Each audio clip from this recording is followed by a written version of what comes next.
हम परमेश्वर के वचन से आज उसी चरित्र के विषय में जिसे हमने पिछले बार हमने देखा था हारून के जीवन से। हारून जो मूसा का बड़ा भाई था, लेवी गोत्र का, जिसे परमेश्वर ने चुना था और अपने भाई का वक्ता बनाया था, क्योंकि उसका भाई मूसा, जिसे हम सब जानते हैं, वो खुद के विषय में कहता है, प्रभु मैं कहने में निपुण नहीं हूं, मैं अच्छे से कह नहीं पाता, तो मुझे चाहिए कि कोई मेरा वक्ता बने, कोई मेरे जगह से बोले। परमेश्वर ने उसे अपने भाई का वक्ता बनाया। परमेश्वर जो लोगों से कहना चाहता था वो हारून लोगों तक पहुंचाता था। एक बहुत बड़ी जिम्मेदारी थी। परमेश्वर ने फिर उसे याजक बनाया। परमेश्वर ने उसे यह सौभाग्य दिया कि अपनी आंखों से परमेश्वर के चमत्कारों को वो देख सके। लेकिन हम इस चरित्र के उन आक्रमणों से सीख रहे हैं जिसमें वो हार गया था। तो 3 आक्रमण हमने पिछली बार देखे थे, बहुत ही महत्वपूर्ण, और 3 आज हम देखने वाले हैं हारून के जीवन से। जो पहला आक्रमण हमने देखा था वो था धैर्य की कमी। इंग्लिश में उसे इम्पेशंस कहते हैं। धैर्य, धीरज, इंतजार की कमी। लोग इंतजार करना नहीं चाहते, उसके में धैर्य नहीं था। निर्गमन उसके 32वें अध्याय में जब लोग उससे कहते हैं कि मूसा तो आने में देरी कर रहा है, मूसा परमेश्वर से बातें करने गया था, परमेश्वर का महान अगुवा परमेश्वर के साथ समय बिता रहा है, लोग इंतजार करना नहीं चाह रहे, वो कहते हैं कि आप हमें एक देवता दे ताकि हम उसकी पूजा कर सके। हारून ने बिना सोचे समझे, धैर्य को खोकर, इंतजार खोकर, धीरज को खोकर उसने उन लोगों की मांग को उसने पूरा किया। तो पहली बात हमने देखा था धैर्य की कमी। जब हम धीरज नहीं धरते तो उसका परिणाम बहुत बुरा हो सकता है। और परिणाम यहाँ ये हुआ कि परमेश्वर के लोग एक मूर्ति बनाकर, एक बछड़ा बनाकर उसकी आराधना शुरू करते हैं। धीरज का परिणाम ये है, जब हम धैर्य खो देते हैं, हम इतनी बुरी स्थिति में पड़ जाते हैं कि उससे वहां से निकलना बहुत मुश्किल हो जाता है। जब मैं इसके विषय में पढ़ रहा था, मुझे एक बात समझ में आई कि जो धीरजवंत बना रहता है, परमेश्वर उसको बहुत उठाते हैं। जो इंतजार करना जानता है, जिसके में धीरज नहीं है ना, वो उठ नहीं पाता, क्योंकि उसे हर चीज जल्दी चाहिए। और जल्दी के चक्कर में वो बहुत जो उसे मिलता है वो ले लेता है, क्योंकि धीरज नहीं है। जो इंतजार करता है उसे अच्छा मिलता है। कुछ चीजें मैंने अपने जीवन में भी देखा। मैंने इंतजार किया, मुझे बहुत अच्छी चीजें मिली। 18 की उम्र तक के मेरे घर वालों ने मुझे गाड़ी नहीं दी थी। मैं बस में जाता था, कोचिंग, साइकिल में जाता था। 18 की उम्र तक के मुझे गाड़ी नहीं दी गई। जब मिली, सबसे अच्छी मिली। जो कीबोर्ड मैं बजा रहा हूं, उसके पहले बहुत ही छोटा सा एक कीबोर्ड मेरे पास था। जो लोग मुझसे कम बजाना जानते थे, उनके पास मुझसे बेहतर था। हमेशा लगता था कि मेरे पास क्यों नहीं है। मैंने इंतजार किया, पैसे जोड़े, परमेश्वर की सहायता से मेरे माता पिता ने मुझे उस समय का सर्वश्रेष्ठ, जो सबसे अच्छा था, वो मिला। इंतजार का परिणाम। जब हम इंतजार खो बैठते हैं, ठीक है, जो है हमको ये चाहिए, ये है, हमको ये चाहिए, इंतजार रखना बहुत जरूरी है। और आज एक बात आप लोगों के साथ, जब मैं इसे मनन ही कर रहा था, तो हमारी कलीसिया के ही एक ऐसे चरित्र हैं जिनके जीवन से मैंने धीरज सीखा। पिछले रविवार ही मैं इस बात को सोच रहा था और मैं बहुत ही प्रेरित हुआ हूं उनके जीवन से, और वो है पांडे आंटी। और मैं इतना खुश हूं आज वो यहाँ पर है। इतना धीरजवंत आंटी मैंने उनके जीवन में देखा है, क्योंकि हम बचपन से उनके घर में ऑलमोस्ट हफ्ते में 3-4 दिन तो हम जाते ही थे पांडे आंटी के घर में, जब वो कैलाश नगर में रहती थी। वहां से लेके जब मैं आज उनके जीवन को देखता हूं, उस इंतजार का परिणाम जो परमेश्वर ने उन्हें दिया है, उनकी संतानों को दिया है, उनकी मेहनत का, आज जो आप उनके पास देखते हैं, उस परिवार के पास, ये सब इंतजार और धैर्य का परिणाम। वो रुकी रही परमेश्वर पे, जो मिलेगा नहीं मैं उसे स्वीकार लूंगी नहीं। इतने सालों तक का इंतजार, अपने बच्चों को सर्वश्रेष्ठ पढ़ाई करवाना, जो सबसे अच्छा था। और आज अगर आप देखें तो जिस भी स्थानों में परमेश्वर ने उन्हें रखा है, बहुत अच्छे स्थानों में सब। मैंने एक बात हम सबों में से, लेकिन एक चीज जो मैंने धीरज के विषय में सीखी है, इंतजार करना, परमेश्वर के सही समय का इंतजार करना, वो हमने पांडे आंटी से, मैंने व्यक्तिगत रूप से सीखा। मैं परमेश्वर को धन्यवाद भी देता हूँ। तो इतने महान चरित्र जिनको परमेश्वर ने चुना था उनके में धीरज नहीं था, लेकिन हमारे कलीसिया में ऐसी चरित्र हैं जिनके में धीरज पाया जाता है। कितनी महान बात है ये। परमेश्वर ने उसे महायाजक करके चुना, एक महान दास का भाई था वो, और उसके में धीरज नहीं था। तो हम भी जो साधारण लोग हैं, कुछ हम में ऐसे गुण होते हैं परमेश्वर अपनी अनुग्रह से देता है, जो महान लोगों में भी वो गुण नहीं है, इंतजार करने का गुण। दूसरी बात हमने देखी थी, लोगों को खुश करने की इच्छा। यहां पर उसने इतने हड़बड़ी में उस देवता को क्यों बनाया? क्योंकि वो पीपल प्लीजिंग था, लोगों को खुश करने वाला स्वभाव। और इस समय में जब हम लोगों को खुश करने की बात सोचते हैं, हम कई बार अपने इस आक्रमण में गिर जाते हैं। और ये सिर्फ दूसरों को खुश करने के लिए नहीं, आज के समय में अगर मैं दिखता हूं, मुझे लगता है कि जिस प्रकार का अनुशासन माता पिताओं को अपने बच्चों को देना चाहिए वो नहीं दे पाते, क्योंकि वो ये सोचते हैं कि बच्चे नाराज हो जाएंगे। बच्चे नाराज हो जाएंगे, इसलिए वो अनुशासन नहीं दे पाते। वो चिल्ड्रन प्लीजिंग बन चुके हैं, बच्चों को खुश रखने वाले। कुछ भी हो, हमारा बच्चा दुखी नहीं होना चाहिए। और हारून ने भी हाँ किया, कुछ भी हो लेकिन ये लोग मुझसे दुखी नहीं होना चाहिए। तो सिर्फ इस समाज में ही नहीं, अपने परिवारों में भी हम देखें कि जहां जरूरत है, प्यार का मतलब ये नहीं कि आप चीजों को नजरअंदाज करें और उन्हें खुश रखें। प्यार का मतलब ये नहीं कि सामने वाला खुश रहे और आप कुछ ना बोले। प्यार का मतलब, सही प्यार वो है जब आप आगे वाले व्यक्ति को सही सिखा रहे हैं। तीसरी बात जो हमने उसके हमले में देखी थी, दबाव में झुक जाना। जो आज के समय में जब सताव कलीसिया पे आ रहे हैं, वो दबाव में झुक गया, लोगों के दबाव में। वो अकेला था, पूरी की पूरी भीड़ उसके पास थी, चिल्ला रही थी कि आप हमें एक देवता दे, हमें वो चाहिए। दबाव में झुक जाता है। हम भी कई बार अपने समाज के आसपास के लोगों में हम झुक जाते हैं।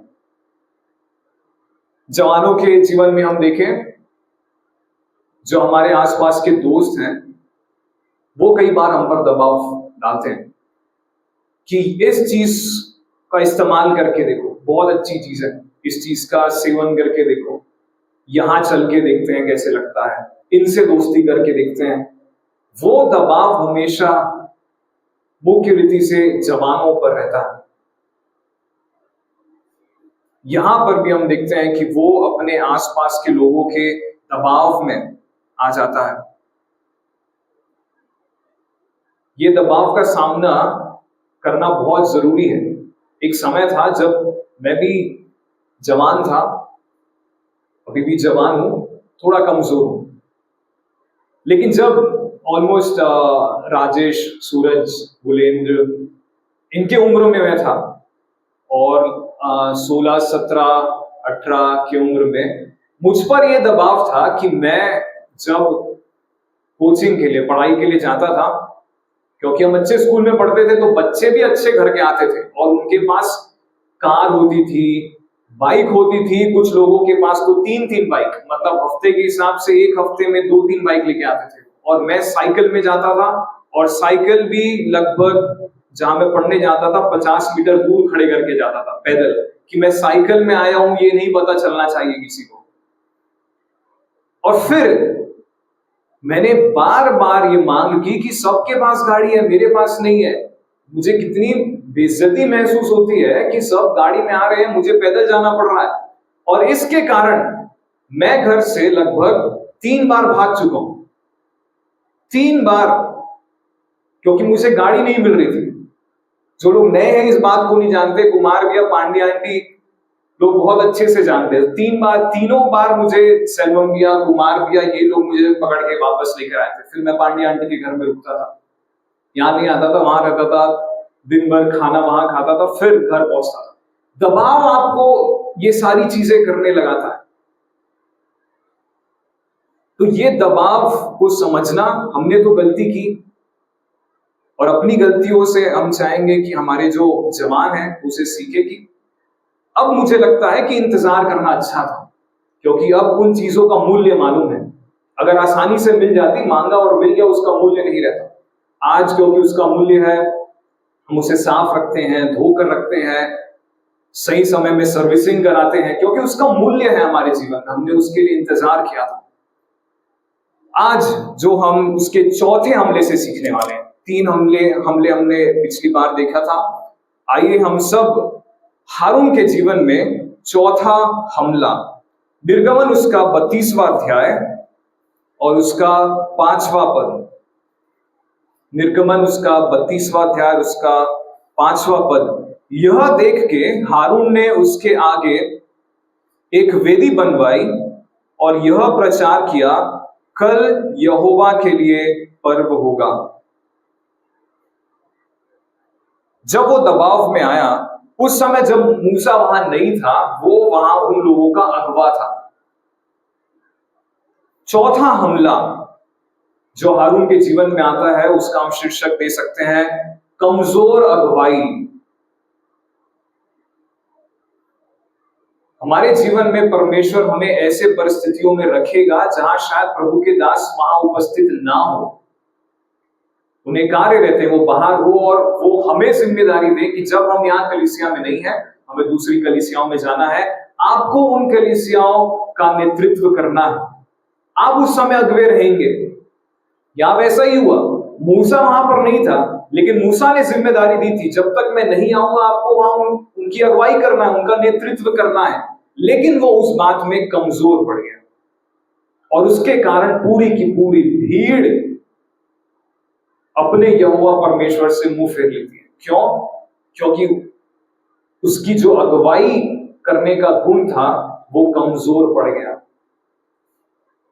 तो जो चौथा हमला उसके जीवन में आया, शैतान ने जो सही देखा, सही पाया कि यहां उनका अगवा तो नहीं है, लेकिन जो जिम्मेदारी मूसा ने हारून को सौंप के गई है, मैं उसे कमजोर बना देता हूं।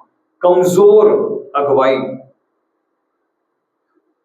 परमेश्वर को हम धन्यवाद देते हैं कि हमें जिस प्रकार की अगुवाई मिली, हमें अनुशासन से बड़ा किया जाता है, सही समय पर कलीसिया पहुंचना, हमें जो जिम्मेदारी दी जाती है, अगर हमसे गलती होती है तो हमें डांट भी पड़ती है। मैं कई जगह ऐसा जानता हूं, गलतियां होती है और कोई डांट नहीं पड़ती हमें। अनुशासन की अगुवाई, और कभी भी समझौता नहीं करना। जो गलत है वो गलत है, जो सही है वो सही है। जब हम गलत को सही साबित करने में अपना समय बिताते हैं, ये एक बहुत ही खतरनाक आक्रमण है, जब हम गलत को सही साबित करने में कोशिश करते हैं। तो जो चौथा हमला हम यहां देखते हैं, कमजोर अगुवाई। अपने अगुवे जो उसका भाई था, जब वो वहां उपस्थित नहीं था, इसे जिम्मेदारी दी गई थी हारून को कि वो अपने लोगों की अगुवाई करे, लेकिन उस पे वो कमजोर पड़ गया। 5वें हमले में हम जाएंगे, निर्गमन उसका 32वां अध्याय उसका 22 से लेकर 24वां पद। हारून ने उत्तर दिया, मेरे प्रभु का कोप न भड़के, तू तो इन लोगों को जानता ही है कि ये बुराई में मन लगाए रहते हैं, और उन्होंने मुझसे कहा हमारे लिए देवता बनवा जो हमारे आगे आगे चले, क्योंकि उस पुरुष मूसा को जो हमें मिस्र देश से छुड़ा लाया है, हम नहीं जानते कि क्या हुआ। तब मैंने उनसे कहा, जिस जिसके पास सोने के गहने हो वे उनको उतार लाए, और जब उन्होंने मुझको वह दिया, मैंने उन्हें आग में डाल दिया, तब यह बछड़ा निकल पड़ा। यहां गलती हुई है हारून से, लेकिन वो दोष दे रहा है भीड़ को। जो भी यहां पे सर्वनाम का इस्तेमाल किया गया है 23वें पद में, और उन्होंने मुझसे कहा, मेरा निर्णय नहीं था ये, मैं खुद से नहीं बनाना चाहता था।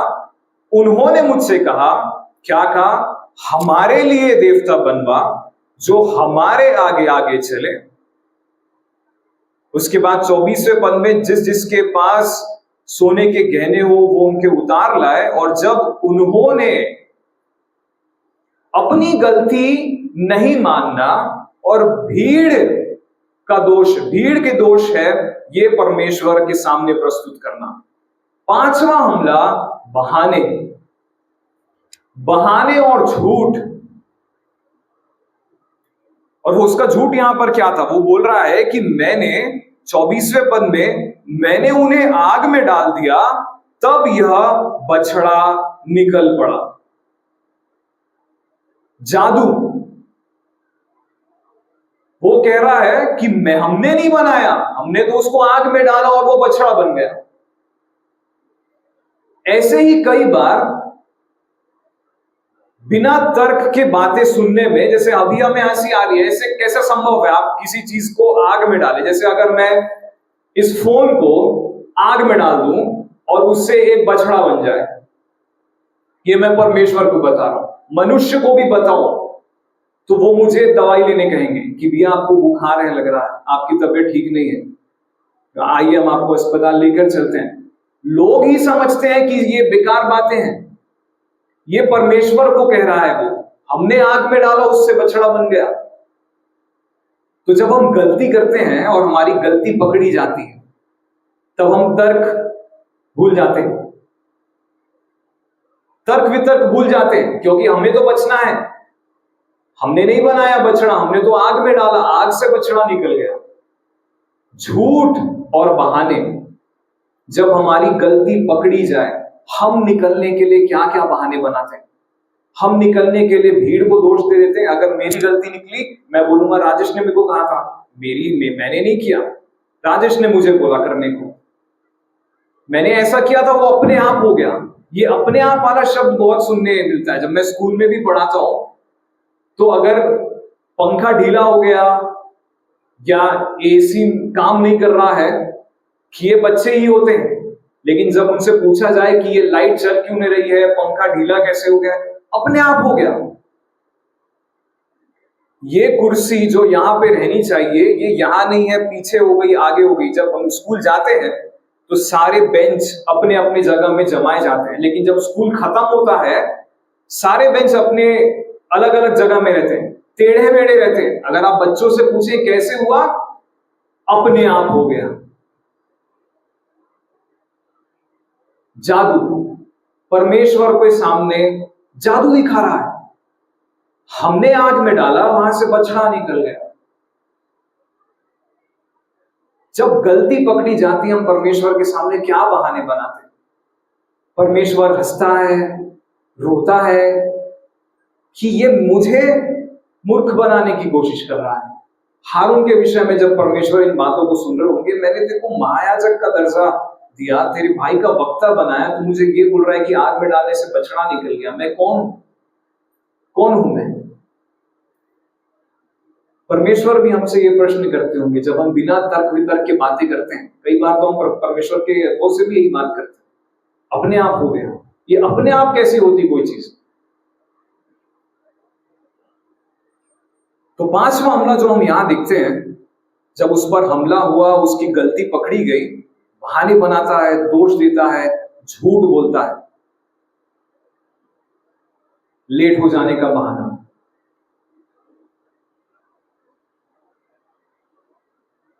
अभी तो बहुत अच्छी बात है, क्योंकि अभी हम अनुशासित हैं, तो हम समय पर आते हैं। लेकिन कई जगहों में लोगों की आदत बन जाती है और हमेशा एक ही बहाना रहता है कि ट्रैफिक बहुत था।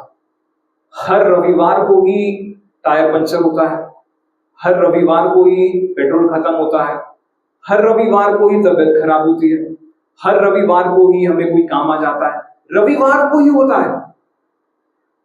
कैसे संभव है? लेट होने का बहाना जो हम बनाते हैं, ये एक हमला है। उसके बाद एक और भाग जो हम यहां पर देखते हैं कि वो गुस्सा जो है, वो गुस्सा दिखा रहा है, मैं इस भीड़ से गुस्सा हूं, लेकिन उसका वो एक जस्टिफिकेशन दे रहा है कि मैं गुस्सा क्यों हूं, उसका तर्क दे रहा है। परमेश्वर के सामने पहले तो वो गुस्सा दिखा रहा है। सबसे खराब बात, परमेश्वर ये लोगों ने दिया, आप मुझे सुना रहे हैं, मेरी क्या गलती इसमें? परमेश्वर के सामने गुस्सा किया है क्या हमने? कभी भी। इतनी प्रार्थनाएं कर रहे हैं, प्रभु आप हमें एक छोटी सी चीज नहीं दे सकते? मेरी गलती है ही नहीं, मुझे क्यों बोल रहे हैं आप? जिसकी गलती आप उसको बोलिए। होता है, मुंह से नहीं तो दिमाग से होता है।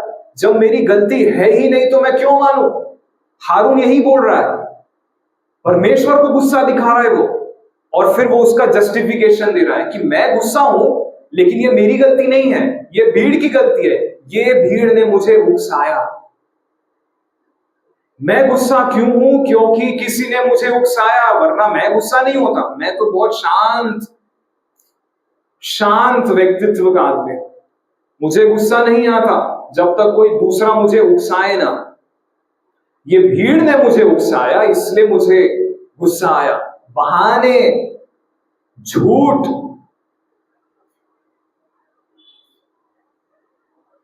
ये था उसका 5वां हमला। इसके विषय में सुलेमान क्या कहते हैं? नीति वचन उसका 28वां अध्याय, नीति वचन उसका 28वां अध्याय और उसका 13वां पद। जो अपने अपराध छिपा रखता है उसका कार्य सफल नहीं होता, परंतु जो उनको मान लेता और छोड़ भी देता है उस पर दया की जाएगी। बहुत ही स्पष्ट है, जो अपने अपराध मान लेता है उस पर दया की जाएगी। हारून बोल रहा है नहीं नहीं नहीं नहीं, ये मेरी गलती नहीं, प्रभु मेरे को मत डांटो, मेरी गलती नहीं है, मैंने आग में डाला, बछड़ा निकल गया, मेरी गलती नहीं है, वो आग की गलती है। आप आग को दंड दो, आग को भस्म कर दो, आग में पानी डाल दो, मेरी गलती नहीं, ये भीड़ की गलती है। भीड़ ने मुझसे कहा मैं गुस्सा क्यों हो रहा हूं? भीड़ ने गुस्सा दिलाया, मैं गुस्सा नहीं होता। अपने अपराध मान नहीं रहा है। हम कितने सालों तक, कुछ दिन भी नहीं, कितने साल हो चुके हैं कि हमने अपने अपराध आज तक नहीं माने। मेरी गलती थी ही नहीं, मुझे तो जबरदस्ती डांटा जा रहा है, मेरी नहीं गलती थी। सुलेमान यहां स्मरण दिलाता है, जो अपने अपराध को मान ले, छोड़ दे, उस पर दया की जाएगी। लेकिन जो उसे ढिठाई से पकड़े रहे, बहाने बनाते रहे, दोष देते रहे, झूठ बोलते रहे, उस पर दया नहीं की जाएगी। सबसे आसान तरीका कि आप पर दया दिखाई जाए, अपने अपराधों को हम मान लें। और यहां हारून क्यों अपने इस आक्रमण में हार गया? क्योंकि वो मानने को तैयार नहीं है। और मुझे लगता है क्यों वो नहीं मान रहा है, क्योंकि भीड़ है वहां पर। इसको ना पुरुषों में ज्यादा पाया जाता है, उसको इंग्लिश में ईगो कहते हैं। ईगो का हिंदी राजेश, गुलेंद्र? अहंकार। बहुत बढ़िया, गुलेंद्र भाई कह रहे हैं अहंकार, मर्द होने का अहंकार। अगर मुझे इस समय मेरे पिता डांट दे आप सबके सामने, तो मेरी क्या प्रतिक्रिया रहेगी? अगर अकेले में डांटे तो मैं सुन लूंगा, लेकिन सबके सामने, बचपन में तो मैं मार भी खा जाता था, लेकिन अभी जब मैं बड़ा हो गया, 26 साल की उम्र का हूं मैं, हारून तो मुझसे भी बड़ा होगा, परमेश्वर सबके सामने पूछ रहा है ये क्या किया? डांट पड़ रही है उसे परमेश्वर से। उसके में था ईगो, अहंकार। प्रभु भीड़ है, भीड़ के सामने कैसे डांट रहे हैं आप? अकेले में, जैसे मूसा से आप अकेले में बात किए, आप बात करते हो अकेले में, आप डांट रहे हो सबके सामने, ऐसा क्यों? अहंकार, अहंकार कम करने की जरूरत है। तो ये भी एक हम हमले में ले सकते हैं, जब हमारे आसपास भीड़ हो और हम परमेश्वर से गुस्सा कर रहे हैं, वो तभी होता है जब हम भीड़ को देख रहे हैं कि प्रभु अकेले में डांट लेना, सबके सामने नहीं। और इस कारण वो परमेश्वर से बहसबाजी करता है। क्यों? क्योंकि वो भीड़ को खुश करना चाहता था। वो ये दिखाना चाहता था कि परमेश्वर मुझे सबके सामने डांट नहीं सकते, मेरी भी इज्जत है, मैं भी मूसा का भाई हूं, मैं भी अगवा हूं, मैं भी महायाजक हूं, छोटा मोटा आदमी नहीं हूं मैं। उसे महायाजक बनाया किसने? परमेश्वर को गुस्सा दिखा रहा है वो, उस स्तर के लिए जिसे परमेश्वर ने ही दिया है, उस स्तर के घमंड से, उस स्तर के अहंकार को लेके परमेश्वर को ही गुस्सा दिखा रहा है। तो जो पांचवा हमला हम उसके जीवन में देखते हैं, बहाने बनाना, झूठ बोलना, दोष देना, और एक और बात जो हमने सीखी, अहंकार। मसीह जीवन में मुझे लगता है, या किसी भी जीवन में, सामाजिक जीवन में, जब हम बाहर भी काम करते हैं, हमारे अहंकार को थोड़ा कम रखना जरूरी है। कई बार हम भीड़ के सामने सुनने में वो करते हैं, हम में से बहुत में ये गुण है, हम सबके सामने सुनना पसंद नहीं करते, अकेले में हम सुन सकते हैं। आप हमें अलग से ले जाइए, और हमें भी जब किसी को निर्देशन देना है, कई बार होता है कि हम अलग से जाकर देते हैं, लेकिन कई बार सबके सामने डांट पड़ जाती है, तो वो अहंकार बाहर आ जाता है कि नहीं, भीड़ के सामने नहीं।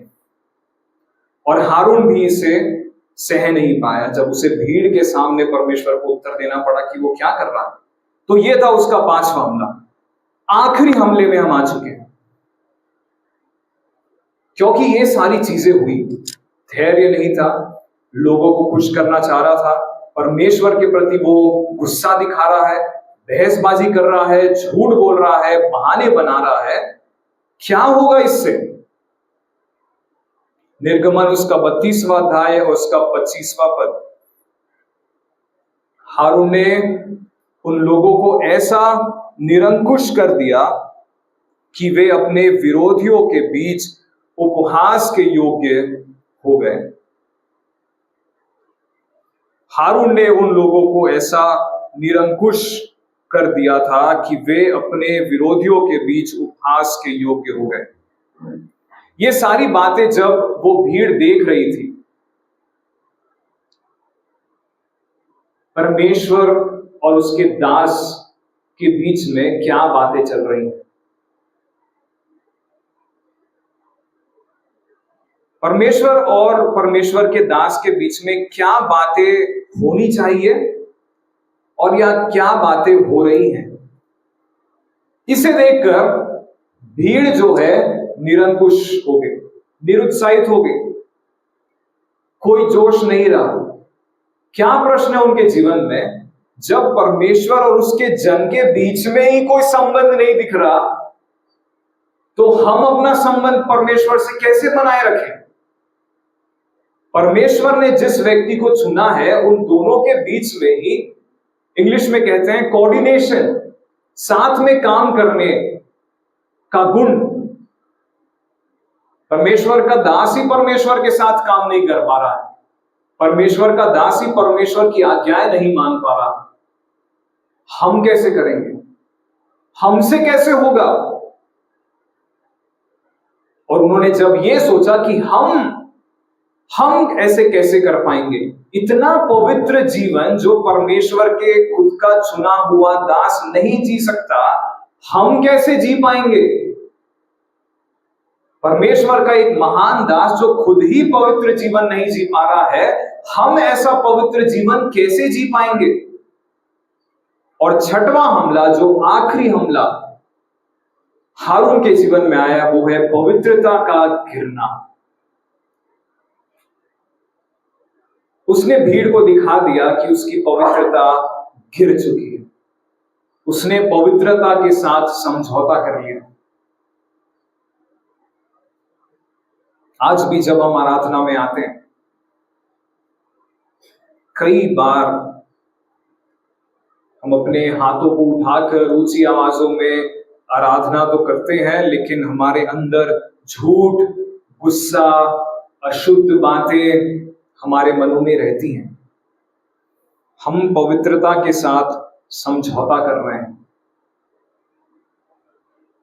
मुझे नहीं मालूम आप ऐसे लोगों को जानते हैं कि नहीं, लेकिन मैं जानता हूं, आराधना के समय में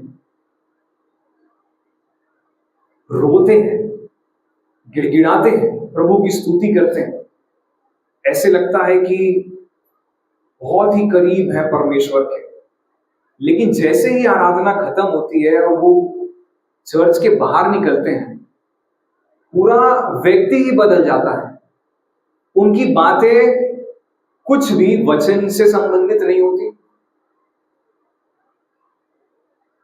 कोई भी बातें परमेश्वर से संबंधित नहीं होती। आराधना के समय ऐसे कैसे दिखता है कि वो इतने आत्मिक हैं और कुछ ही क्षण के बाद पूरी आत्मिकता खत्म, पूरी पवित्रता गिर जाती है। दोगला जीवन। एक प्रभु के दास ने कहा कि रविवार को हम प्रभु प्रभु करते हैं और सोमवार को हम पैसा पैसा करते हैं। रविवार को हम प्रभु प्रभु कहते हैं और सोमवार को हम पार्लर पार्लर करते हैं। ये पुरुषों और स्त्रियों के लिए एक वचन के समय प्रभु के दास ने कहा कि जब पुरुष कलीसिया आते हैं, आराधना के समय वो प्रभु प्रभु करते हैं रविवार के दिन, और सोमवार के दिन पैसा पैसा, प्रभु प्रभु पैसा पैसा, फिर रविवार प्रभु प्रभु, फिर पैसा पैसा। स्त्रियों के लिए उन्होंने कहा रविवार को हम प्रभु प्रभु करते हैं और सोमवार से हम पार्लर पार्लर करते हैं। पूरे हफ्ते भर पार्लर पार्लर पार्लर पार्लर और फिर प्रभु प्रभु। पवित्रता का गिर जाना। तो ये 6 आक्रमण हम हारून के जीवन से दिखते हैं। एक चुना हुआ व्यक्ति, एक महान दास का भाई, उसका वक्ता, एक महायाजक, परमेश्वर के अद्भुत कार्यों को खुद की आंखों से देखने वाला, फिर भी वो अपने जीवन में, आत्मिक जीवन में कैसे हार जाता है, कैसे गिर जाता है। उसका एक उत्तर है जो हम हमेशा पाते हैं। अगर आत्मिक जीवन में हम हार रहे हैं, एक ही कारण है, अनाज्ञाकारिता। परमेश्वर की सेवा करना लेकिन उसकी आज्ञा नहीं मानना। हम अपनी ही सेवा कर रहे हैं। क्या वो परमेश्वर की सेवकाई कर रहा था? वो परमेश्वर की सेवकाई कर रहा था, लेकिन परमेश्वर की आज्ञा माने बिना। ये कैसी सेवा है? कैसी सेवा है ये कि जिसकी सेवा कर रहे हैं उसी की आज्ञा नहीं मान रहे। जिसके पीछे चलना है उसी के पीछे नहीं चल रहे। जिसकी आराधना करना है उसी को हम गुस्सा दिखा रहे हैं। ये कैसी सेवा है? यहोवा का भय मानना बुद्धि का मूल है। विश्वास में स्थिर रहो।